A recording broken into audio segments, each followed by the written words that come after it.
Court, Ohlenbusch. CORDOHLENBUSCH. I'm just trying to see which cars I have owned.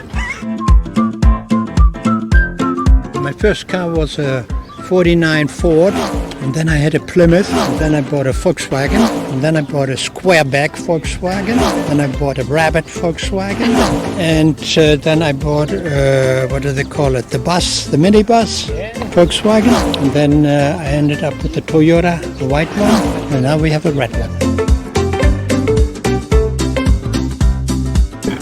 You didn't mention that you had a Corvette between them. Oh yeah, well, from my uncle, I inherited a '56 Corvette, and I drove it for about 5 or 6 years. It was already old then, and then I sold it. I like looking at old cars because I think they've got a lot more character.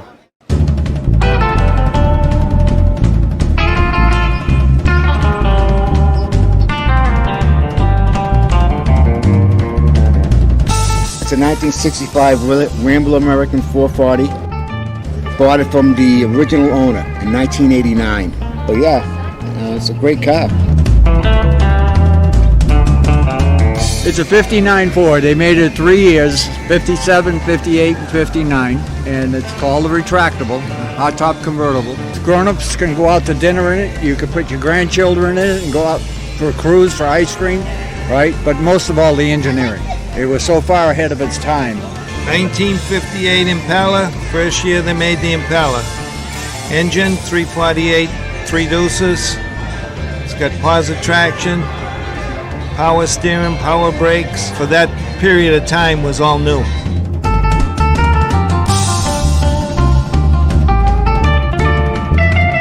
'29 Model A Ford. It's been in my family since 1969. My dad bought it and showed his customers real estate in it, his favorite customers. 1938 Buick Special. I've had it for about 17 years. It's a straight 8. The cars are old but beautiful. I'm sorry to say, but the modern cars are ugly. This is a great idea. All these people, beautiful day, a little bit hot, but God, this is a wonderful idea. What a way to attract attention to the center of town on a Sunday. 1925 Rickenbacker Roadster, made in Detroit, Michigan. It's the first American car, mid-priced American car that had four-wheel brakes, and that's what put them out of business. Everybody else advertised against them, said four-wheel brakes would put you through the windshield. Rickenbacker went out of business in 1927. A few years later, all the cars had four-wheel brakes.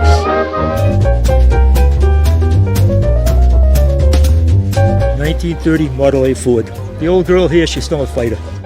It's great. I love coming to the shows. I love seeing everybody. I love seeing all the other cars. I mean, you can't pick a good car. Everyone is nice.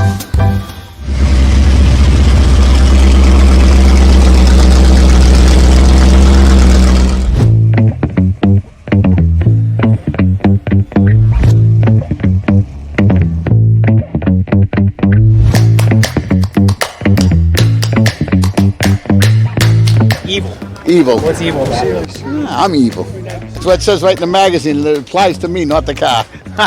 When I got this car, I wanted nasty for a license plate, and they wouldn't let it out. So evil was the closest I could get. There's a blue one down the road with flames. It's really nice.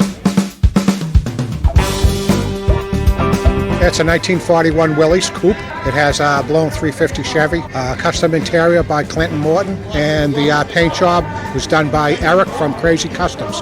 The 72 Westphalia camper van. It's 42,000 original miles. It has the original motor and the chassis were built in Germany 50 years ago this month. I bought it on eBay one night. Believe it or not.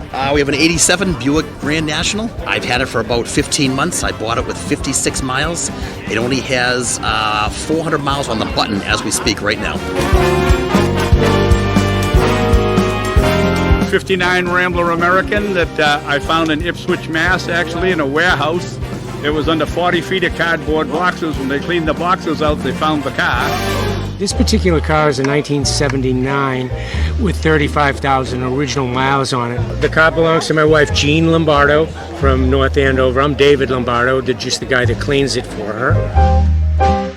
It's a 32 Pierce Arrow. It's a Model 54, and it's one of 4 that was built in this body style. I drive it all the time. I take it food shopping. We take it out for dinner. I love to drive it. I had 2 of these when I was a young man. When I retired, I searched the country for 11 months to find this one, and finally found it and bought it for my retirement gift.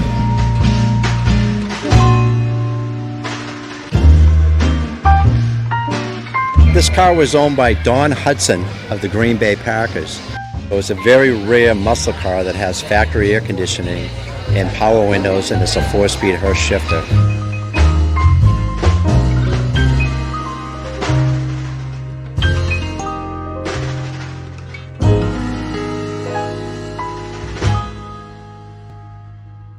This is a 64 Galaxy 500 XL, and they'll put me in the ground in it.